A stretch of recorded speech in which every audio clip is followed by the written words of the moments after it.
Hello. MAPPA is currently one of the most notable animation studios in Japan, and there's good reason for it.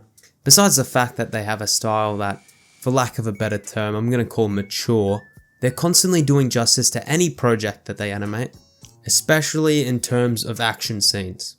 It definitely helps when they're animating a series that just has the craziest types of combat, like the way they fight in Jujutsu Kaisen.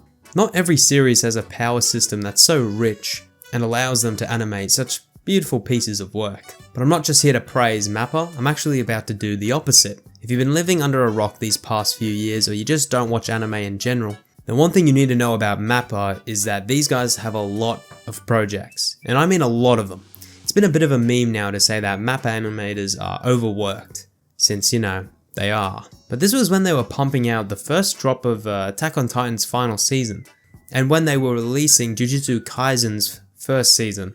Now they're pretty much doing that again, but also Chainsaw Man. I also just found out that they're doing the second season of Vinland Saga, and they're doing some other anime that I've never heard of. And on top of that, they're apparently, according to a spicy rumor, about to start doing One Punch Man Season 3. Which is kind of funny because One Punch Man has swapped studios every single season if this is a true rumor. The funny part in all of this for me is that they're taking another IP out from Wit Studios, with the new Vinland Saga, since they took AOT at the end of 2020. The One Punch thing might be a rumor, but one thing that you need to know about MAPPA is that they're like a moth to a flame when it comes to scooping up intellectual properties.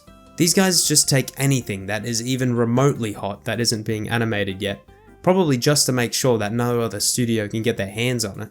And now we're left with the MAPPA animators, which are probably standing in front of their office right now, dreading going inside as if it's the start of some fucking Elden Ring boss fight. These guys have 5 seasons of 5 different shows to make. And since MAPPA produces quality work, you'd have to assume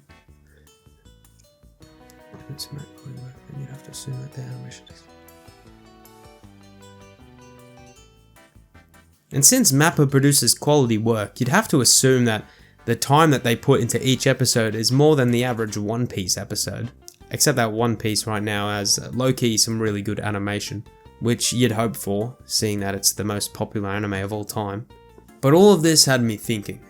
Everybody knows that MAPPA is overworked, but I began to wonder how overworked they are. And what I found out was interesting. So after some quick research, I came to the conclusion that MAPPA isn't just overworked. Every studio in Japan is overworked.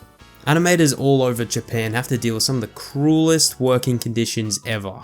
The higher ups in all of these studios aren't paying their workers enough, because they can, I guess. They've been getting away with it for years, so they're probably just going to keep doing that. One of MAPPA's ex-employees actually came forward with a statement saying that every week they don't finish until morning. I don't know if that means that at least once per week they are working all night, or if it's happening every single day. But I'm going to assume that almost every single time they clock in, they aren't leaving on that same day. Now, assuming that every animation studio is doing this, or at least a large majority of them, then the whole industry is fucked. I did see someone asking a similar question to me when it came to the questions about MAPPA's working conditions. This guy said, "It's just weird when people single out MAPPA. Sure, they adapt popular stuff, but I have encountered people that think their situation is unique when it sadly isn't." So it's just MAPPA's trendiness, really, that's putting them in the spotlight. I do think that them picking up and animating multiple projects at once, or at least more projects this year than last year, is actually a sign of the working conditions just getting worse. Animation studios pretty much have categories for different people. Like, it'll be Animation Crew 1 that works on AOT, then Crew 2 solely on Jujutsu Kaisen, and then Crew 3 on Chainsaw Man, and so on and so on. With MAPPA continuously working with multiple projects at once, all with insane animation and attention to detail, then you gotta admit that with them continuing to latch onto more IPs without hiring any more employees, these guys must be getting overworked, even more than before. It's a miracle that no one's actually died yet. I actually did just try to see if there were any deaths caused from these working conditions, And it seems like there was a pretty notorious one that happened about a decade ago. It was with A1 Studios, and most likely the conditions have worsened since then. So, should we protest these working conditions and pull these animators out of Japan like some SEAL Team 6 shit? I don't know.